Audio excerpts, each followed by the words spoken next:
Hello all. So in this video, I'll be explaining everyone on how to call Amazon Ads APIs. So maybe all of you have access to Amazon Ads APIs.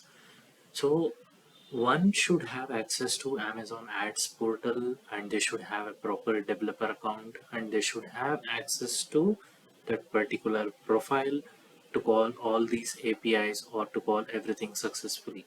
So maybe in this video, I'll just give basic steps for those people who are still beginners and who are just making use of Amazon blogs or Amazon documentation to call the APIs.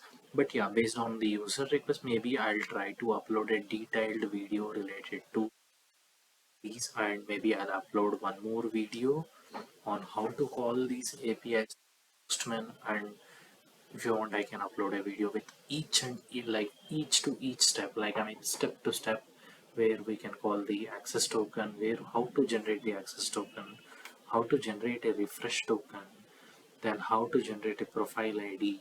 Is refresh token mandatory? I'll clear all the doubts related to you, and maybe yeah, I'll get started here. So these are these 8 steps which we follow to call the Amazon Ads APIs. So first thing is one should have access to this advertising.amazon.com, where people will post ads through UI, and these ads can be retrieved through Postman, or you can run some custom code and you can retrieve the data related to these ads in your console. And the second thing is you should have access to your developer account. So developer.amazon.com is where you have to create a security profile for yourself. So security profile will act as a kind of authentication. So let's say you're accessing advertising.amazon.com. It will pop you up with username. It will pop you up to enter the username and password. So when you enter the username and password, you will undergo MFA process, and once the MFA is successful, you will be redirected to the advertising portal, where you can see the ads running under your account, or the account for which you have access. Everything you can see. So in this developer.amazon.com, this acts as a middleware for accessing this ads using the APIs. So you should create an account on your name, like the account which you are using here. With the same account, you have to create a developer account. I mean the same email ID or whatever you are using here. So the same email ID you have to use here. Then you have to create an application under login with Amazon. Maybe I'll show you the detailed steps related to everything I have mentioned here in the next video. Yeah, so here you have to uh, navigate to a page named login with Amazon. So there you have to create a test application for yourself, and there you have to create one client ID and client secret. So that client ID and client secret will be used in the next steps mentioned over here, and using those client ID and client secret, you'll be able to call all the endpoints that will be coming from the next steps. So the next, once the client ID and client secret are obtained, so this client ID and client secret, there is nothing to be worried about it, that it will get lost somewhere. Like it will be available unless and until you deactivate your developer profile. So it will be always available with you. So then the next thing is access to ads environment. So once you navigate to this, you will be, once you're successfully navigated here, if you want to see the ads related to a particular account. So let's say I'm creating an ad in advertising.amazon.com, and your friend of yours, he is also creating a ad in his own account.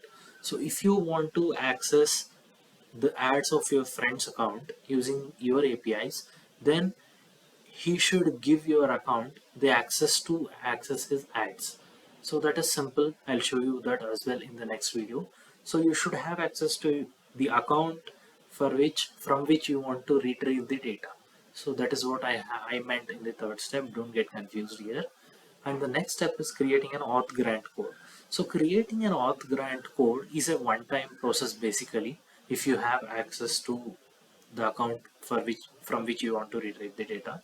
So this auth grant code creation is something a bit complex thing. It involves so many things, like you should have access to particular scope and all those things. And once you get access to everything, then you can create that auth grant code. So this auth grant code cannot be generated using a postman. So you have to frame a URL of yourself. So framing an URL means that URL will have following parameters, like it will have auth grant code URL at the front, followed by your scope, and then followed by your redirect URL which you are defining for your test credentials in developer.amazon.com. Don't worry about all this. Maybe I'll try to upload a new video in the next slides. Let me know if this helps someone in this current video.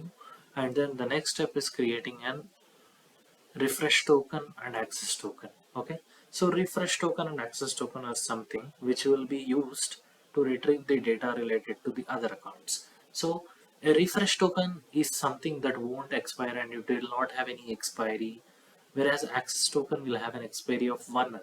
So it will be expired once in an hour, and if you want to retrieve the data again after an hour, you can use the refresh token and you can generate an access token using that.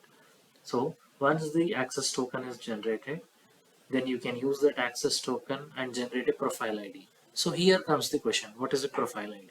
A profile ID is something that will load the ads under that particular profile. Suppose let's say there is an advertiser A and advertiser B. So under advertiser A, he has 20 ads created and advertiser B has created 40 ads. So advertiser A and advertiser A wants to retrieve the data related to advertiser B and the data got retrieved. But how do you know that this data is related to advertiser B? So profile ID is something that differentiates the data between the advertiser A and advertiser B. So on the basis of the profile ID, you can call the next respective endpoints that comes in the next steps. So here I have mentioned that we have to use the value of profile ID as a we have to use the value of profile ID as a scope. Okay, why do we do that? Because so we are telling this endpoint that this is the profile ID for which I want to retrieve the data. So this endpoint gives the data related to that particular profile ID. I hope you will be able to call the APIs related to Amazon, I mean ads APIs, using these steps. I know that this is not more clear. I'll just do one thing based on the views and based on the likes for this video or maybe something. I'll try to create a new video and upload here. Thanks all. Jai Hind.